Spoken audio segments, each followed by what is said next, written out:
Hello, my friends, and welcome to the Growing Happy Babies Birthworkers interview series.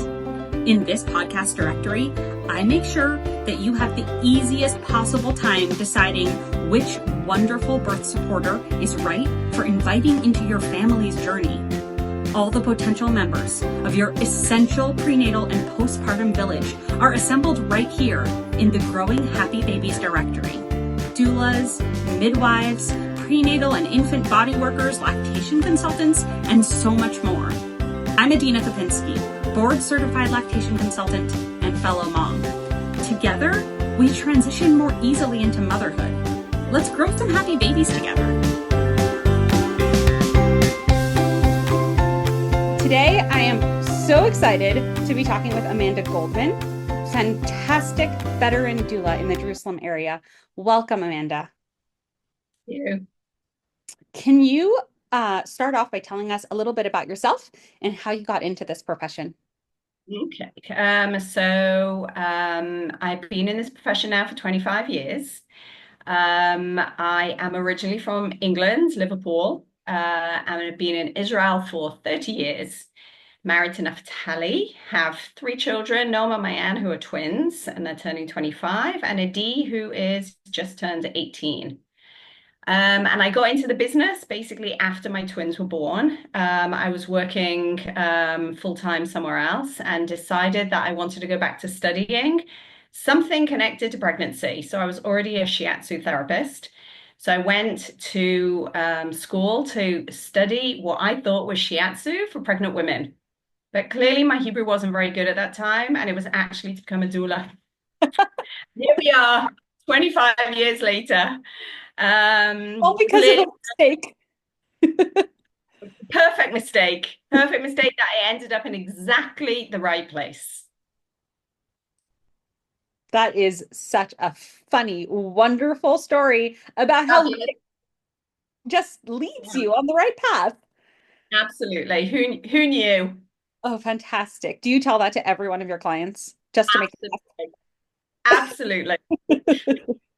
What a great conversation starter. So can you tell us a little bit about what expertise you have that helps support women, and what sets you apart? What are your extra skills? Now we know shiatsu, but like what are you bringing to the family that you're helping through this pregnancy and birth journey that is uniquely you? So I think the first thing that I want to say is I'm very grounded.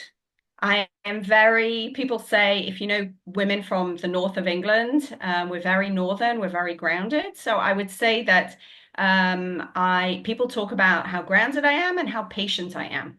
And in terms of expertise, well, first of all, I'm one of the veteran doulas. As you said, I've been doing this now for 25 years. I would never say that I know everything, far from it. And I've not experienced everything. I haven't seen everything, but I've seen a lot in the thousands of births that I've done. So I would say experience. And one of the main things that I work a lot with is how to give the woman the most positive experience possible. So that basically, according to research, we know basically is if a woman feels like she was in the driving seat, that she feels like nobody made decisions on her behalf, including me.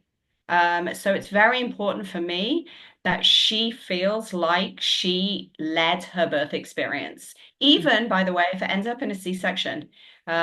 So I work very hard in helping the woman feel like she has a positive experience, which basically means that she felt like she was the one who made the decisions about her birth and about what she wanted.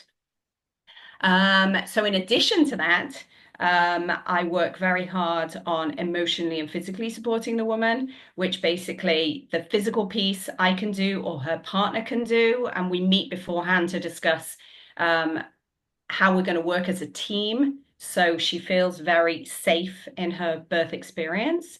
So sometimes the partner does that, and sometimes I do that, breathing and positions and relaxation and massage. The emotional piece is much more tricky for the partner. There's a lot going on that day. Partners can feel extremely overwhelmed. So me standing there saying, "You're good, everything's good, you're fine, this is what's supposed to be happening," comes very differently from me than it does from a partner. Mm. So in advance, we set up a meeting and we talk about what the partner's going to do, what I'm going to do, and obviously everything in the birthing process is very fluid. But we know pretty much how to make that the woman feel completely safe and heard inside her birth experience. Hmm.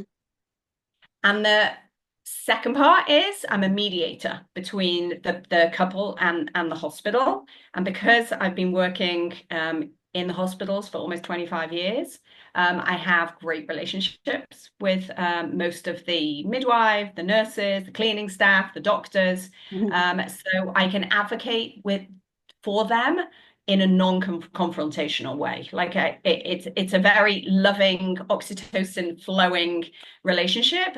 So it helps the couples. That is so crucial. Yeah, it's when people talk to me about the fact that they're going to hospital and they're going to fight their way through the system, I honestly tell them that you couldn't meet more wonderful, loving people anywhere in the world, and they want what's best for you. They want what you want. We're Yeah. not going to have a fight. We're going to hopefully have a very loving, positive experience. Yeah. And especially, by the way, for people who come to have their first birth here from America. So they've given birth in America and now they're coming to Israel. They're very nervous about the whole, I don't have my personal doctor piece, which Yeah. I totally understand because that's what they're used to. Yeah. And I always say to them, hopefully, please God, you will have the most amazing experience because during your time of your birth, your midwife loves you like a daughter, sister, Mm. aunt, cousin, friend. And it's an amazing experience. Midwives are such a special class of humans. I don't know how they do it. I really don't know how they do it. They give everything of themselves every single birth that I'm there. Yeah. Everything. Mm. So I think they're an amazing breed. So I'm very lucky to call a lot of them my friends, Yeah. including the doctors as well. So it makes for a very nice atmosphere in the birthing room, which we know if you secrete oxytocin, your birth hopefully will go smoother and easier. Yeah. Feeling safe is such a crucial component to birth. It is the component to birth Yes, because absolutely. otherwise you need to be able to physically and emotionally undress. Yeah. And if you're not feeling safe, then you're ready to pounce. And then you secrete adrenaline, and we know that adrenaline and oxytocin don't go together.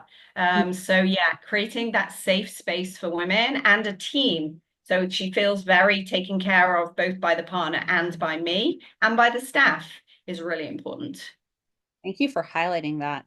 I'm so happy that everyone listening gets to remember that important, crucial piece for their For sure. upcoming births. Can Yeah. you can you tell us about a beautiful or transformative or important birth experience that you've recently been a part of? So loads, but I'm one sure. particular one. So I'm thinking that was actually with a woman who was being induced. So she was having a very medicalized birth. And she'd taken an epidural, and it was a first birth, and this was when I was still taking first births. And it was going on and on and on and on and on. And eventually one of the doctors came in and said, "We're thinking about a C-section. This has taken a long time, you're not progressing, and we don't want the baby the baby is not in distress right now, but we don't want the baby to go into distress, and we don't want this to turn into an emergency." So I said, knowing the doctor, would it be possible to give us another 2 hours? Let's see what we can do in 2 hours. And of course, she said, I'll give you an hour. Always negotiate in the birthing room. Always negotiate and always go more than you want, because if you say two, they'll say one. If you say one, they'll say half an hour. Say half an hour, they'll say 15 minutes. So always negotiate high. And she said, I'll give you an hour. And in that hour, we did loads of exercises. One of the things that I did, where I brought spinning babies to Israel. My colleague, Rochelle Osseran, I was a little obsessed. Yeah. Thought about going abroad to study spinning babies, decided actually I'd prefer to bring her here and train everybody. Yeah. So we organized the first Spinning Babies conference in 2015 and trained many, many, many midwives and doulas and childbirth educators, etc. So I use loads of Spinning Babies techniques, and BRM, which is a new method I just learned, body ready method, which is amazing. Yes, And we do I know that method. It's fantastic. fantastic. You can assess a woman's body in pregnancy, give them tools during their pregnancy, and hopefully stack the cards in their favor for their birth. It's And amazing. do you know about their postpartum core program called Restore Your Core? I mean, that is transformative. It's an Yeah. program. Yeah, she's she's amazing. They're amazing programs. I highly recommend every woman to do the pre-labor and the one that you're talking about. Amazing. Yeah. So during this birth, we use loads of the different techniques, and within an hour she gave birth.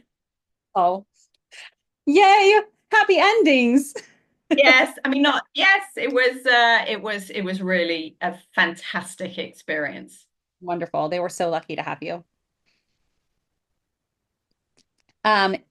All the parents that are listening to us right now are probably expecting to have a baby really soon. So if you could give a pregnant woman one piece of advice, what would it be?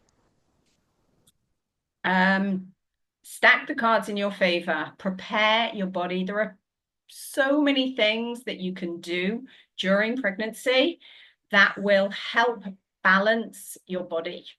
It's not about getting fit. That's not what I mean. I mean balancing your body so everything is in alignment. So your pelvis is sitting equally, and therefore your uterus is sitting equally, and therefore your baby can sit in the optimal place possible during pregnancy. So when it comes to birthing, the contractions are dilating and effacing your cervix and not positioning your baby, which you can do in advance. So do something, do BRM, do yoga, do swimming, do a combination of all of the above, and stack the cards in your favor. This is my favorite question because every doula gives another magical piece of advice. I hope everybody listens to all the interviews just to like pull out all the one piece of advice. They're so good. Oh, I want to hear all of those now and find out what everyone else is saying. I'm gonna compile them one day into like one wonderful document. That is you clearly have great ideas because this is a great idea. So do that because it would be really good to have them all as one-liners. Amanda, it's been so good to hear your voice and your wisdom and get to know you today. I feel this way. I know everyone listening feels this way. I'm so glad that we got to spend these moments together. Thank you so much, Amanda. Thank you. Friends, check out the full directory for every interview we've done up until now, housed at my website, growinghappybabies.com. But before you go, I've got one question. Are you the kind of person who learns better by listening or by doing? In my 2-part online prenatal breastfeeding class, The Pocket Prenatal, I blend the basics of breastfeeding with practical hands-on skills. Choose to watch the videos on your computer or phone, read through the transcripts, or pop in an earbud, take a walk, and listen to the audio-only podcast version. After you've dived into the what's and whys of breastfeeding, join part 2, our live hands-on class, where we roll up our sleeves and practice the how of breastfeeding. Experience hand expression, learn how to size yourself for better pumping, practice bottle feeding techniques that improve your baby's sucking skills, and use easy bodywork exercises to help your baby's comfort, sleep, and digestion. You're going to walk out of this class with an essential toolkit for navigating early motherhood. This is the class every baby needs their mother to take. Go to thepocketprenatal.com and use your listener code, growinghappybabies, for a special 10% discount. See you there.